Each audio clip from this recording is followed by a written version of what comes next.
Good afternoon, everyone. The topic is about Citizenship Act rules and amendments. So basically, in Indian Constitution aspect, that we see that it has four classification. That is, domicile in India, person migrated from Pakistan, and the person migrated to Pakistan, and the person living abroad. These classifications are set under the Part 2 of the Indian Constitution. So, Article 11 is the provision that is important to Parliament to make any law on citizenship. So, they have the power to restrict and revoke any person who is coming under the definition of or category that is in Indian Constitution from Article 5 to 8. So, these can be restricted or revoked or controlled by Parliament using any amendment or any act which have they made. It has been said in Article 11.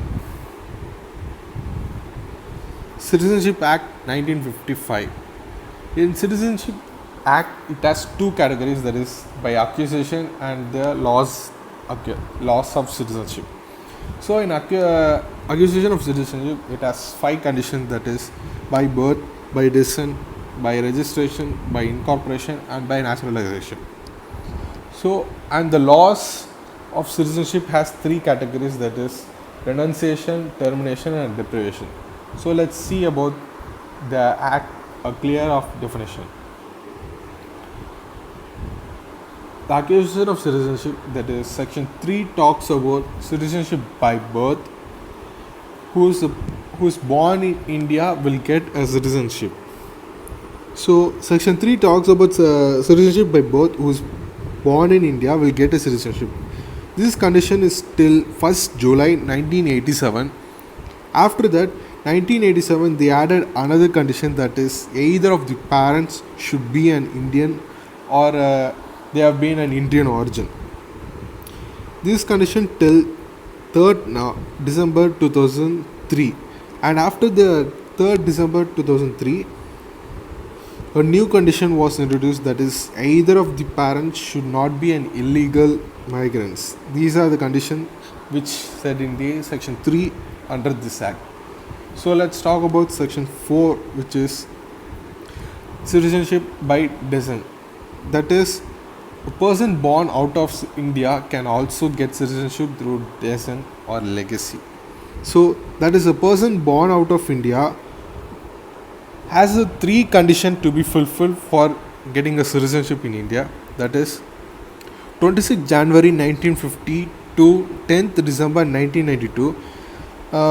His or her father's citizenship will be taken for accusation of citizenship through descent, and by 1992 amendment, that is the Citizenship Amendment Act 1992, came into force on 10th December, talks about the gender neutrality. So till 3rd December 2003, either father or mother should be an Indian origin, and after 3rd December 2003, the illegal migrant was introduced, that either of the parents should be illegal, so that the baby born outside India and get a citizenship should be registered within 1 year under Indian Council, and make sure that the minor child does not have any other passport also. And section 5 talks about citizenship by registration, that is people who register under Indian citizenship they have to make an application, then they will get this registration. Section 6 talks about citizenship by naturalization, that is the foreign national or belongs to a country where Indians are not prevented to become national citizens. And the second one can be the person should renounce the citizenship of other country, and the third one, the date of application, the condition has to be fulfilled. These are the conditions to be fulfilled for the citizenship by naturalization. Section 7 talks about citizenship by incorporation. This deals with the foreign territory. The government of India will specify who can be a citizen under the incorporation. So let's see about the laws of citizenship. Section 8 talks about renunciation of citizenship, that everyone knows. It declares to be renunciate the citizenship. And section 9 talks about termination of citizenship, that he or she voluntarily acquired the citizenship of other country can be terminated.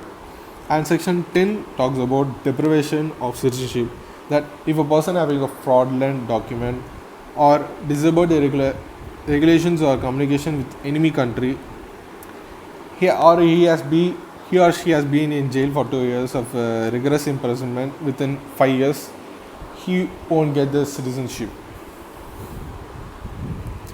So let's see about the amendments that uh, from the Citizenship Act 1955, it has 4 major amendments has been changed. That is the major amendments that from 1986, 1992, 2003 and 2005. So for citizenship of a person in India, they will be categorized under part 2.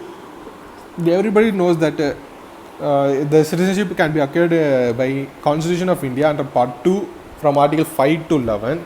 So if in case the person didn't recognized under the Constitution of India, he can also claim through Citizenship Act. So let's see about Citizenship Act 1986. So in this act, they brought the first amendment and they introduced one of the parents born in India and the person has born in India. So one of the parent, it is the father. The father must have the Indian origin or he has born in India. So these are the conditions brought by the first condition. So when there is a citizenship regarding a person who is having a foreign link, till 1986 he has considered a person born in India. So till 1992 this act was a condition that the one parent and he has to be born in India.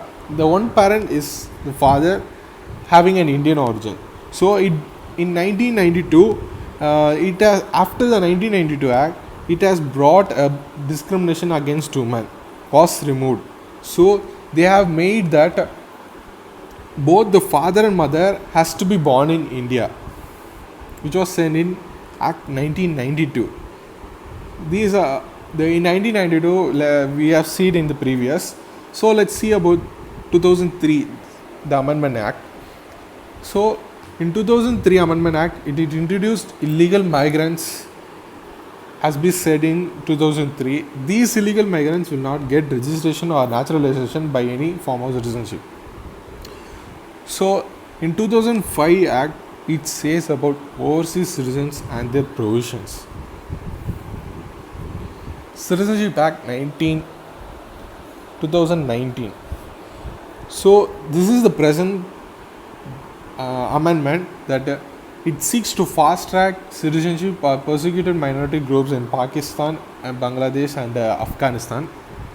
There are 6 minority groups that has been specifically mentioned: Hindus, Jains, Sikhs, Buddhists, Christians and Parsis. The bill aims to change the definition of illegal migrants. However, the act doesn't have a provision for Muslims like Shias and Ahmadis who have also faced prosecution in Pakistan. So the beneficiaries of the bill can reside in any state of the country, and the burden of those persecuted migrants will be shared by the whole country. So the word illegal migrants in this act doesn't change from the previous, that is the 1955 act said that illegal who are all the illegal migrants, they said in the definition. So this is the judgment, that is Sabarbanath Sonwal judgment, which struck down some specific illegal migrants. Determination by act was the turning point of the debate on illegal migrants. So the court struck down the Assam specific act that had put the burden of proof on the state rather than on the person alleged to be a foreigner, and providing any evidence. The court went to say that unabated of illegal migrants from Bangladesh to Assam led to perceptible change in demographic pattern of the state and reduced the Assamese people to a minority in their own state.